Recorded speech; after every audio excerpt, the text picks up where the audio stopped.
Assalamualaikum warahmatullahi wabarakatuh.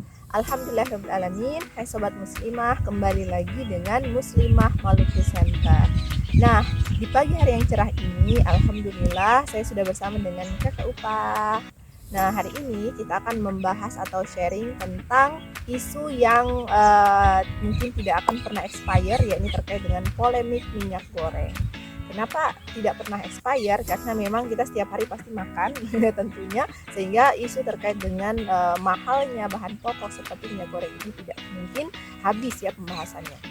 Nah, cuman teman-teman mungkin kemarin-kemarin sudah banyak yang membahas terkait dengan minyak goreng. Nah, hari ini kita mau sedikit sharing terkait dengan kenapa tiba-tiba minyak goreng itu langsung membludak setelah sebelumnya dia langka. Dan membeludaknya minyak goreng ini karena dicabutnya HET atau harga eceran tertinggi minyak goreng. Jadi awalnya minyak goreng itu pemerintah tetapkan tidak boleh dijual lebih dari harga yang ditetapkan, yaitu 14.000 per liter. Namun ketika ketetapan itu HET itu dicabut, minyak goreng itu langsung banyak. Tapi harganya itu naik mahal. Jadi 1 liter itu bisa sampai 25.000, bahkan bisa lebih mahal lagi dari itu. Nah, jadi ini nih yang mau kita tanyakan ke Kakak Upa nih, kenapa bisa begitu, Kak?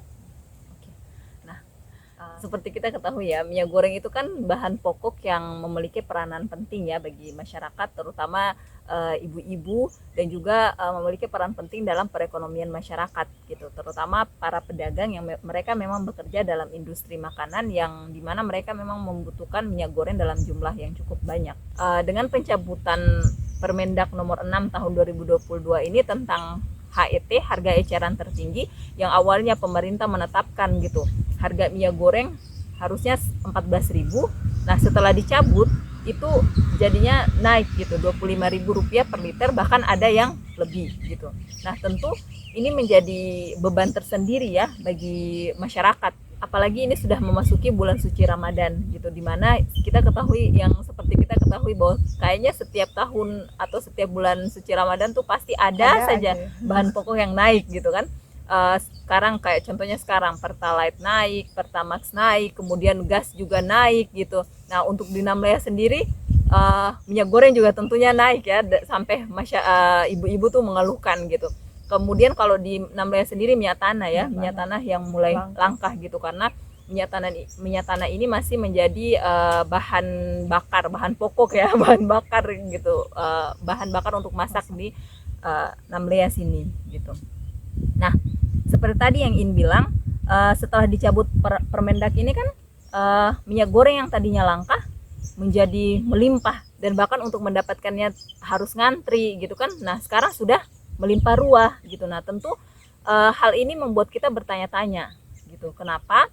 Karena seperti yang kita ketahui bahwa Indonesia ini kan merupakan salah satu negara produksi kelapa sawit terbesar di dunia gitu. Bahkan sekitar tahun 2016 atau 2017 sendiri itu Indonesia menduduki peringkat pertama, mengalahkan Malaysia sebagai negara penghasil kelapa sawit terbesar.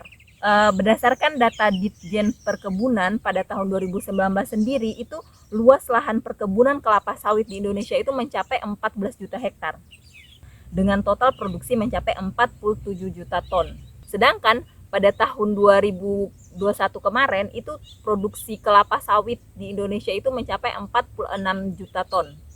46,88 juta ton gitu. Nah, menurut data GAPKI, Gabungan Pengusaha Kelapa Sawit Indonesia, pada tahun 2021 kemarin itu konsumsi CPO domestik di dalam negeri itu hanya mencapai sekitar 18 juta ton gitu. Nah, hal ini kan membuat kita bertanya-tanya gitu.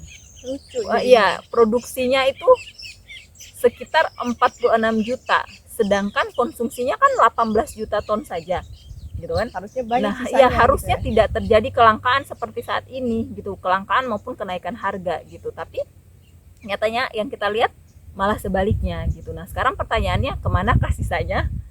Nah, pada tanggal 17 Maret kemarin, pada rapat Komisi 6 DPR RI, itu Mendak mengatakan bahwa beliau mengakui bahwa adanya mafia minyak goreng gitu. Tapi beliau juga mengakui bahwa tidak bisa berbuat apa-apa gitu.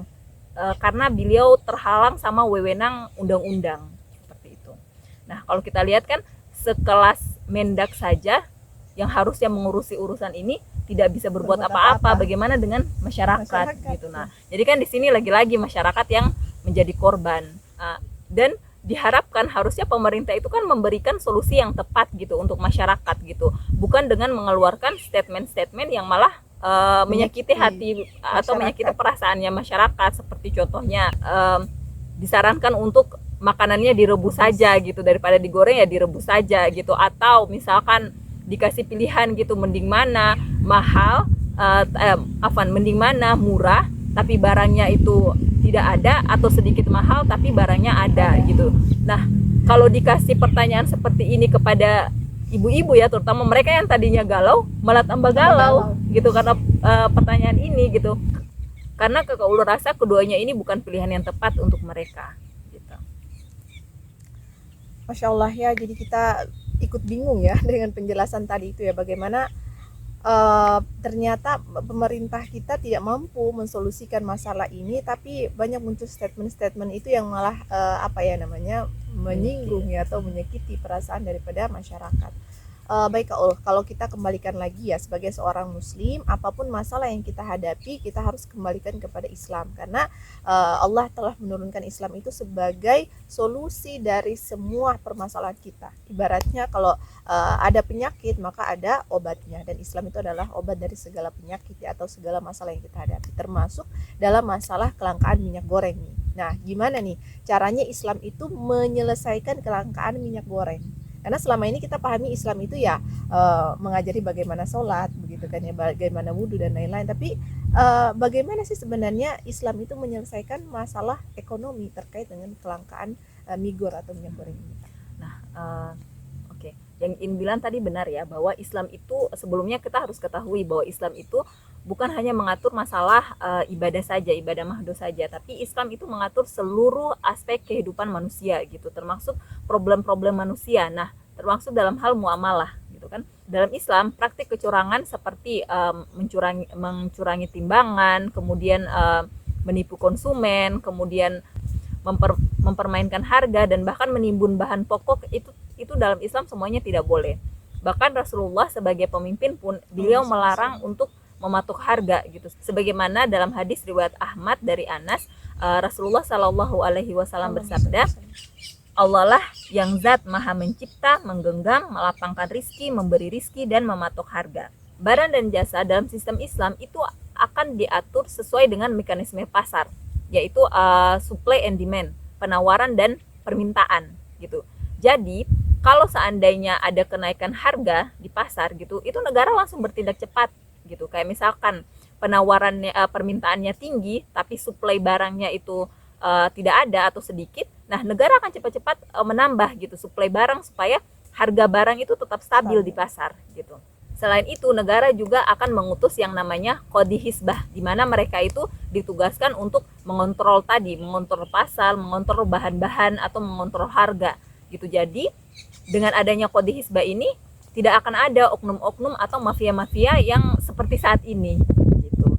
Jadi penguasa dalam Islam mereka itu benar-benar meriayah masyarakat atau mengurusi urusan umat gitu. Bahkan kalau bisa kebutuhan umat itu diutamakan daripada kebutuhan mereka sendiri begitu. Masya Allah ya, luar biasa sekali ya kalau kita melihat Islam ini ya, maksudnya solusi yang sangat tuntas dengan masalah yang kita hadapi begitu kan ya, bukan menawarkan pilihan-pilihan yang tidak solutif, tapi memang betul-betul mensolusikan ya, bahwasanya memang pemerintah ya, dalam hal ini pemimpin itu memang harus mengurusi urusan rakyat, menyediakan kebutuhan pokok yang menjadi kebutuhan rakyatnya. Ya seperti yang Kakak Upa sampaikan tadi ya, banyak kita melihat di masa para sahabat dulu itu, mereka bahkan diri mereka sendiri tidak begitu terurus begitu kan ya. Misalnya Khalifah Umar bin Khattab, Rasulullah sendiri, kemudian Khalifah Umar bin Abdul Aziz, dan masih banyak lagi itu, mereka sangat menjaga amanah untuk mengurusi kebutuhan rakyatnya. Baik Sobat Muslimah, itulah sharing-sharing kita hari ini terkait dengan polemik migor atau minyak goreng. Semoga bermanfaat dan bisa menambah ilmu bagi kita semua. Mohon maaf apabila ada salah-salah kata.